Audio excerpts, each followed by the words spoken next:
দাদা ভাবি আসছে। উঠ আগে বলে ক্ষমা করে দিস। আরে দিয়েছি উঠ।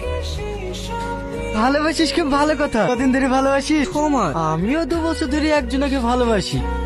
আপনিও ভালোবাসে? হ্যাঁ, কিন্তু সে আমার ভালোবাসে বুঝেই না। এই মাহি, দুটো সার্ফের প্যাকেট দিয়ে যা। ওসব ফালতু কথা শোনার সময় না এখন। তোর কপালে ভালো রে, 2 মাস ঘুরিয়ে ভালোবাসার মানুষ পেয়ে গেলি। আর আমি 2 বছর ঘুরিয়েও সারা জীবন ফালতুই থেকে গেলাম। কিরে নুপু, আজ কলেজে যাসনি? না, মার শরীরটা একটু খারাপ তো, তাই যাওয়া হয়নি। ও আয় আয়, বাইকে চাপ, ওই দিক দিয়ে তো যাবো, তোকে বাড়িতে নামিয়ে দেবো। না না, আমি এটুকু হেঁটেই চলে যাবো। আরে আয় তো। আরে ছাড় ছাড়, বসছি।